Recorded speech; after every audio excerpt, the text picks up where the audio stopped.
Meu nome é Elidiomar Ribeiro da Silva e eu sou professor de Zoologia da Universidade Federal do Estado do Rio de Janeiro, a Unirio.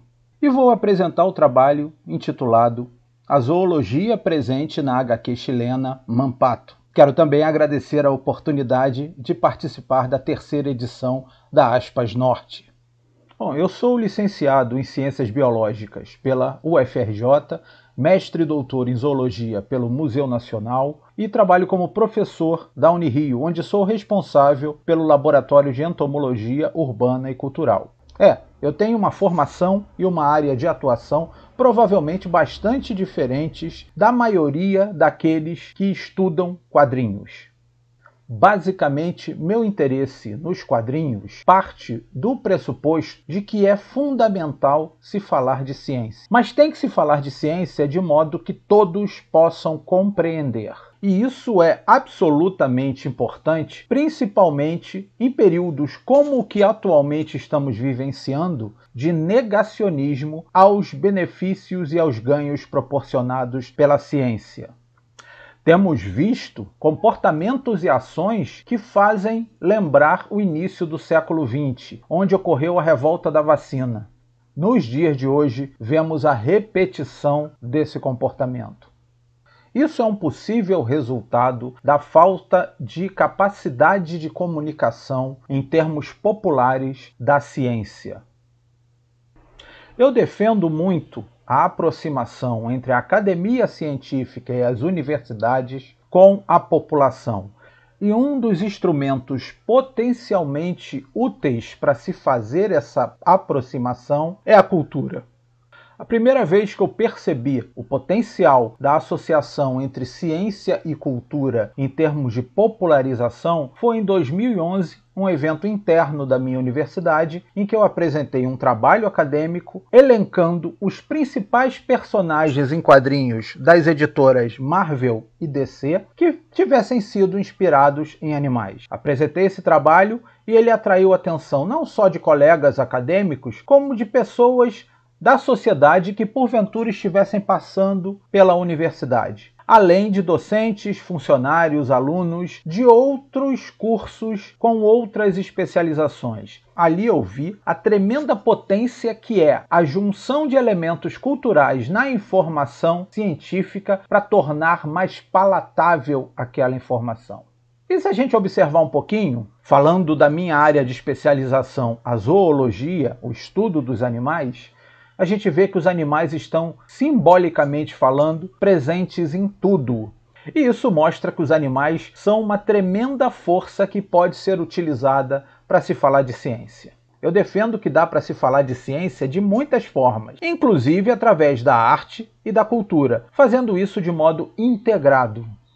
Histórias em quadrinhos, por exemplo, se prestam muito bem a esse papel. O presente trabalho aborda um título de histórias em quadrinhos criado em 1968 no Chile, chamado Mampato. Basicamente, Mampato é um menino que, após salvar um alienígena e o ajudar a retornar ao seu planeta natal, obtém um cinturão, um objeto, e esse objeto permite viajar no tempo e no espaço. Mampato passa assim por várias aventuras, e essas aventuras muitas vezes apresentam peculiaridades científicas interessantes para serem abordadas. A partir das viagens de Mampato por várias épocas da história da Terra, ele se defronta com elementos biológicos, científicos e históricos interessantes que podem ser academicamente utilizados. Nesse aspecto, eu vi muita semelhança entre as aventuras de Mampato e um personagem de um outro universo, a Rainha Inseto, Lana Lang, criada em 1965 e que faz parte do elenco de personagens da editora estadunidense DC. Voltando a Mampato, as revistas apresentam não só a HQ do personagem título, mas também uma série de curiosidades e informações, muitas delas com teor histórico ou científico, além de atividades diversas e outras histórias em quadrinhos, entre elas o famoso Príncipe Valente. Nesse aspecto, a revista é praticamente uma central de entretenimento, que de certa forma faz lembrar algumas revistas produzidas pela saudosa editora brasileira Ebal. Para o presente trabalho, foram analisadas as 10 primeiras edições da revista e foram anotados os registros dos animais ali retratados. Desse modo, eu detectei diversas situações zoológicas interessantes que podem ser utilizadas em atividades de sala de aula ou até mesmo em atividades de popularização da ciência. Não tem como eu me aprofundar no momento em todas essas situações, mas eu destaquei algumas questões relacionadas a regiões biogeográficas e a biomas que podem ser explorados. Mampato aborda a fauna e a flora da selva do continente americano, da Antártica, do Saara, da tundra americana, do Ártico, dos abismos marinhos, da Austrália, da África Equatorial. Além disso, a presença de diversas formas de muitos animais é bastante interessante, não só nas histórias e quadrinhos, como nas matérias e reportagens. Vários animais selvagens estão representados e eles podem ser utilizados de diversas formas. Eu destaquei aqui 4, só como ilustração. Tem, por exemplo, leões, tigres, gorilas, tubarões.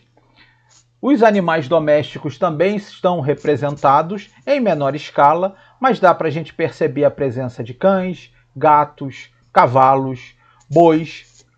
Animais não muito populares e não muito frequentes em histórias, em quadrinhos e outras manifestações culturais também marcam presença nas revistas analisadas. Dentre os invertebrados, por exemplo, nós temos a presença de insetos, aracnídeos, crustáceos, moluscos, estrelas do mar, água-viva, coral, dentre muitos outros representantes. É muito interessante porque até mesmo animais pouco conhecidos do grande público marcam presença nas revistas. Eu selecionei brevemente 4 deles para ilustrar. Então aqui, um peixe abissal, uma icídia, um peixe que é considerado um fóssil vivo, chamado selacanto, e um integrante de um grupo que está próximo em termos evolutivos dos artrópodes, um onicófora. Há também, nas revistas, menções a animais pré-históricos. No Brasil, nós temos um problema muito marcado: a falta de conhecimento da população com relação à sua biodiversidade. A fauna brasileira, ela é pouco conhecida por nós. Uma revista chilena aborda uma série de elementos presentes na fauna brasileira e na fauna da América do Sul como um todo. Eu destaquei alguns que estão entre os mais interessantes, como o peixe-boi, tucano, preguiça, arara, onça-parda, onça-pintada e tatu. Todos eles podem ser utilizados em atividades de popularização da fauna da América do Sul como um todo e especificamente da fauna brasileira.